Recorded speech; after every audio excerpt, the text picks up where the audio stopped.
Suami isteri terajang pokok tak puas hati jiran tanam depan rumah.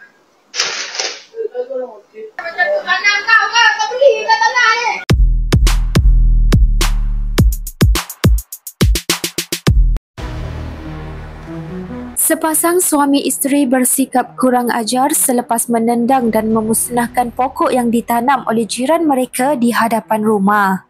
Menerusi perkongsian Sumati di laman TikToknya, dia mendakwa pasangan suami isteri tersebut tidak berpuas hati kerana dia menanam pokok di kawasan lapang berhadapan rumahnya.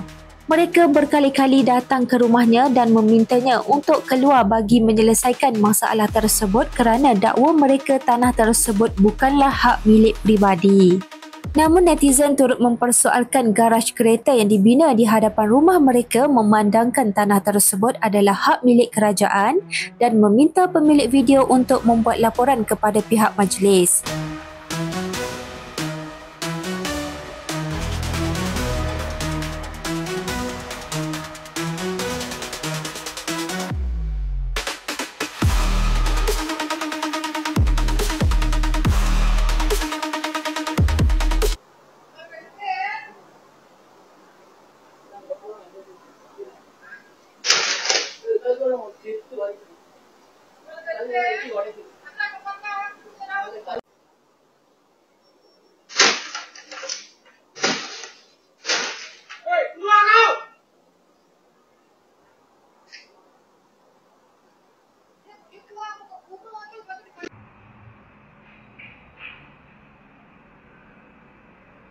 Keluar!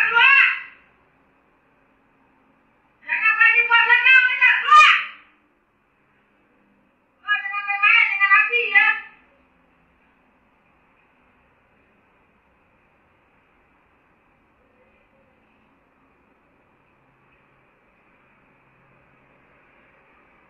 Sekarang aja bang, jangan diam bang.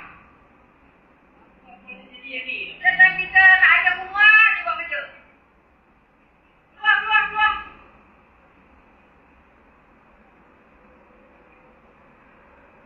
Wah, itu, kau jangan nampak bodoh dalam tu.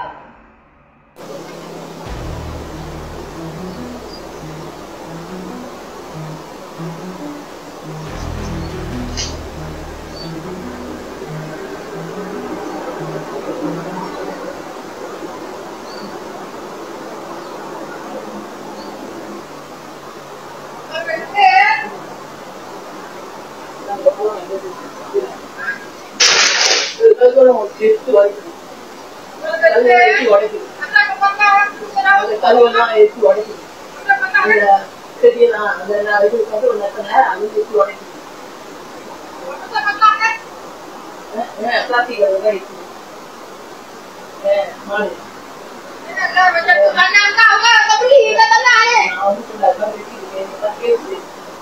Dia nak bukan